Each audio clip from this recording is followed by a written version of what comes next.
Morning students. आज का हमारा टॉपिक है मित्रता, पार्ट 3। तो बच्चों, मित्रता मतलब फ्रेंडशिप।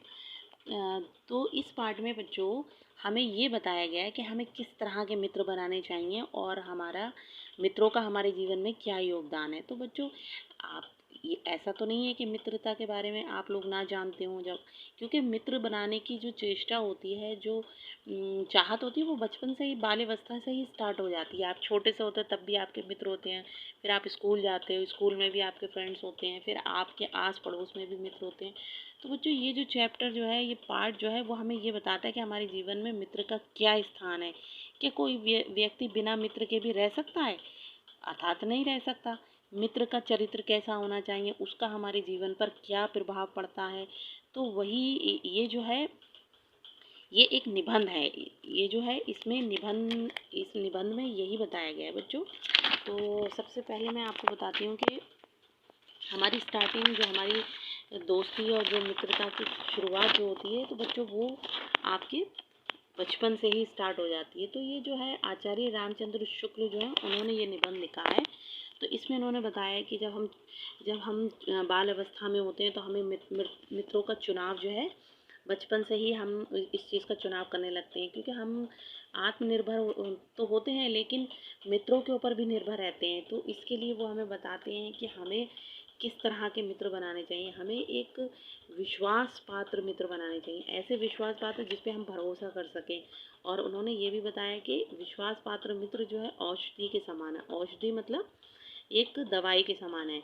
कि अगर अपने मित्रों में ये आशा आप रखनी चाहिए कि उत्तम संकल्पों से दृढ़ हों और उनके दोष और त्रुटियों से वो हमें बचाएं। जिस तरह से हम दवाई होती है बच्चों, जब हम दवाई खाते हैं तो वो खाने में कड़वी होती है, लेकिन अंत में वो हमें बीमारी से मुक्ति दिलाती, हम ठीक हो जाते हैं। तो वैसे ही हमारा मित्र जो है, एक औषधि के समान होता है, एक दवाई के समान होता है, एक अच्छा मित्र। तो अब वो भी हमारी अच्छाइयों पर नहीं, बल्कि हमारे अंदर जो दोष होते हैं, जो हमारे अंदर बुराइयां होती हैं, वो हमें बताते हैं, उसकी चर्चा करते हैं, हमें सचेत करते हैं, हमें बुरे मार्ग पर चलने से रोकते हैं। तो लेखक ने ऐसे ही मित्रों का चुनाव करने का सुझाव दिया है। और ऐसे मित्र होने चाहिए जिनमें सच्ची मित्रता में वैद्य की सी निपुणता और परख भी होनी चाहिए। वैद्य जैसे डॉक्टर होते हैं, तो डॉक्टर को अच्छी तरह से पता होता है कि बीमारी क्या है और इसका इलाज कैसे, हमें क्या करना है। एक माता की तरह भी होना चाहिए। माता की तरह कैसे होना चाहिए? क्योंकि माँ का हृदय कोमल, जो उसका हृदय जो होता है, उसका मन जो होता है कोमल होता है, वो अपने बच्चों से कितना प्रेम करती है। तो एक दोस्त में, एक मित्र में माँ जैसी कोमलता भी होनी चाहिए। तो ऐसा ही मित्र जो है, उसको चुनने का प्रयत्न करना चाहिए बच्चों।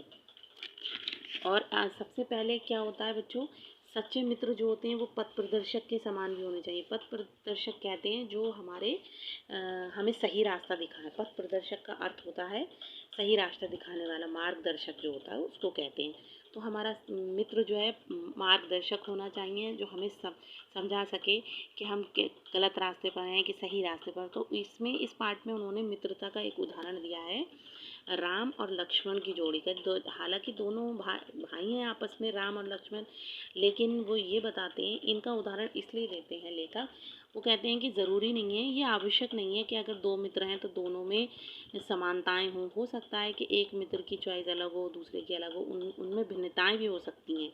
ऐसा नहीं है कि दोनों ही सेम क्वालिटीज़ के हों, अलग अलग आदतें हो सकती हैं, अलग अलग सोचने का ढंग हो सकता है। तो वो उदाहरण देते हैं राम और लक्ष्मण का। एक तरफ वो बताते हैं कि जैसे राम है, तो राम के जो है वो बहुत शांत और बड़े ही शांत प्रवृत्ति के थे, लेकिन लक्ष्मण जो थे उग्र और बहुत गुस्से, एकदम उग्र प्रवृत्ति के जो होते हैं, गुस्सैल टाइप के। तो वो बताते हैं कि वो थे, लेकिन फिर भी दोनों में बहुत गहरी मित्रता थी। फिर वो बताते हैं कि किस तरह से उनके हमें दोस्तों का चुनाव करना चाहिए। उसके बाद में इसमें एक मेन पॉइंट जो है, वो उन्होंने ये भी बताया है कि एक बार क्या होता है, एक मित्रता का उदाहरण उन्होंने और दिया है। उन्होंने बताया कि मकदूनिया का बादशाह होता है, तो उनका ट्रेमेडियस, तो उनका क्या होता है, कभी कभी राज्य के सब काम छोड़कर अपने ही मेल के 10-5 साथियों को लेकर विषय वासना में लिप्त रहता था उनका बेटा। तो वो क्या होता है, एक बार उनका बेटा जो होता है बीमार हो जाता है, तो वो बीमार होता नहीं है मगर वो बहाना करके अपने दोस्तों के साथ ऐसे दिन काट रहा था मौज मस्ती के साथ। तो इसी बीच उसके पिता जो होते हैं उससे मिलने के लिए जाते हैं। तो जब वो कोठरी के अंदर जाते हैं, तो जब पिता कोठरी के अंदर पहुंचते हैं, तो ट्रेमिडेस जो होता है वो कहता है कि अरे पिताजी, अभी अभी अभी मुझे ज्वर ने मुझे अभी छोड़ा है। ज्वर कहते हैं बुखार को। तो उनके पिता ये जब उनके पिता आ रहे होते हैं अंदर, तो उनका मित्र बाहर निकल रहा होता है। तो वो ये चीज़ देख लेते हैं। तो वो कहते हैं हाँ, जब उनका बेटा बोलता है कि मुझे अभी अभी ज्वर ने छोड़ा है, तो वो इस चीज़ की तरफ कटाक्ष करते हुए कहते हैं उनके पिता, हाँ वो तो मुझे दरवाजे पर ही मिला था। तो उनका कहने का आशय जो था, बुरी संगति से था उनके पिता का। तो इसलिए कहा जाता है कि जो बुरी संगति होती है उससे हमें बचना चाहिए। अब इसमें इस पार्ट में एक पॉइंट जो है उनका जो है, लेखक ने ये भी है कि कुसंग का ज्वर सबसे भयानक होता है। कुसंग कहते हैं बुरी संगति, जो गलत संगत के लोगों के साथ जो रहते हैं उसको कहते हैं। उसका ज्वर सबसे भयानक होता है। ज्वर कहते हैं बुखार को। तो ये केवल नीति और सद्बुद्धि का नाश नहीं करता, बल्कि बुद्धि का विषय करता है। यानी कि अगर मान लीजिए आप जिसके साथ रहते हो, आपके मित्र गलत चीज़ों में पड़े हुए हैं, मान लीजिए कुछ गलत चीज़ें हैं, जैसे कि जैसे कि ये मान लीजिए कि अगर गुटखा है या ड्रिंक है या इस तरह की सिगरेट है, स्मोकिंग है, इस तरह की हरकतें करते हैं, तो उस चीज़ का भी आपके ऊपर बुरा प्रभाव पड़ेगा। तो ऐसा होता है बच्चों कि सबसे पहले क्या होता है कि अगर इस तरह के हमारे मित्र होते हैं, तो पहले दिन तो अगर मान लीजिए कोई बच्चा स्मोकिंग करता है, इसे उदाहरण ले लीजिए, तो पहले दिन तो आपको बुरा लगेगा, अरे ये क्या कर रहा है। लेकिन क्या होता है, जब वो आपका मित्र होता है, तो वो आपको उसके साथ रहते रहते उसकी आदत पड़ जाएगी। फिर आपको वो चीज़ बुरी नहीं लगेगी, वो आपको ऐसा लगेगा कि अरे नहीं, ये तो फिर धीरे धीरे आप भी वो चीज़ अपनाओगे। तो जो लेखक जो हैं वो हमें यही बताने का प्रयत्न करते हैं कि हमें अच्छे मित्रों का चुनाव करना चाहिए। हमारा जीवन जो है इसी पर आधारित होता है। ये हमारा जो जीवन है वो इसी पर ही आधारित है कि हमारी संगति कैसी है। तो बच्चों, हमें अच्छे और इस तरह के मित्र बनाने चाहिए। एक बार क्या होता है, एक लड़कपन में एक कहावत सुनी थी जिसका ध्यान, अब लेखक कहते हैं कि एक बार एक मित्र ने मुझसे कहा कि उसने लड़कपन में कहीं से एक कहावत सुनी थी जिसका ध्यान वो लाख चेष्टा करता है कि न आए, पर बार बार आता है। जिन भावनाओं को हम दूर रखना चाहते हैं, जिन बातों को हम याद नहीं करना चाहते, वे बार बार हृदय में उठती हैं और बनती हैं। अतः तुम पूरी चौकसी रखो, ऐसे लोगों को साथी ना बनाओ। यहाँ पर देखिए वही चीज़ बताते हैं राइटर, लेखक जो है वो कहते हैं कि अश्लील, अपवित्र और फूहड़ बातें जो मित्र इस तरह की हरकतें करते हैं, तो उनसे सावधान रहो। ऐसा ना हो कि तुम पहले उसे एक बहुत सामान्य बात समझो और सोचो कि एक बार ऐसा हुआ कि फिर वैसा हुआ। तो वो यही बताते हैं कि बुरी जो संगति होती है वो एक कीचड़ की तरह होती है। अगर हमने एक बार पैर डाल दिया तो फिर हमारी आदत बन जाती है। फिर हम तब भी ये नहीं दिखता है कि कहाँ हमारा पैर जा रहा है। फिर धीरे धीरे उन बातों को हम घृणा नहीं करते हैं, बल्कि फिर हम हमारे अंदर भी वो चीज़ें हमारे अंदर भी विद्यमान हो जाती हैं। तो लेखक कहते हैं कि हमें हृदय को उज्ज्वल और निष्कलंक रखने का सबसे अच्छा उपाय यही है कि बुरी संगति से बचें, हमें अच्छे मित्र बनाने चाहिए। फिर वो बताते हैं कि फिर एक उदाहरण देते हैं, लेखक कहते हैं कि एक पुरानी कहावत है, काजल की कोठरी। वो उदाहरण देते हुए कहते हैं कि काजल की कोठरी में कैसे ही सयानो जाए, एक लीक काजल की लागी है, पै लागी है।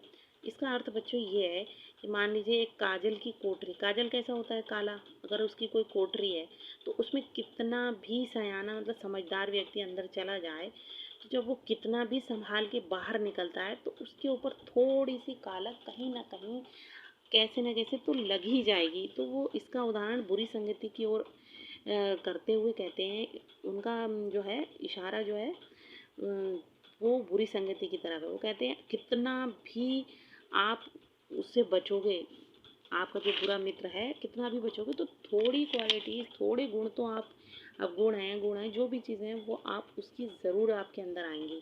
तो इस पार्ट में बच्चों, इस पार्ट का मुख्य उद्देश्य जो है वो यही है कि हम बुरे मित्रों से दूर रहें जो हमारे लिए बहुत हानिकारक है। अच्छे दोस्तों का चुनाव करें। और आप भी अगर किसी के मित्र हैं तो आप भी ऐसे बनिए, अपने दोस्तों के लिए, अपने फ्रेंड्स के लिए ईमानदार रहिए। अगर कोई कठिन परिस्थिति में है तो उसकी हेल्प करिए, उसकी सहायता करिए और क्योंकि आप खुद उस चीज़ को अपने ऊपर आज आप अपनाओगे तभी तो एक अच्छे दोस्त की मिसाल कायम होगी। तो सबसे पहले आप अपने आप से शुरुआत कीजिए कि आप ही एक अच्छा दोस्त बनिए, आप अपने मित्रता को जो है अच्छे से निभाइए। अगर आप ये चीज़ स्टार्ट करोगे तो सामने वाला भी वही चीज़ करेगा। तो और दूसरी चीज़ ये कि अपने अंदर अच्छे गुण लाइए, क्योंकि आपके गुणों को देखकर ही तो दूसरा इंसान सीखेगा। तो बच्चों, इस पाठ का यही उद्देश्य है कि हम अच्छे मित्रों का चुनाव करें और बुरी संगति के लोगों से और बुरी संगति के दोस्तों से, मित्रों से दूर रहें।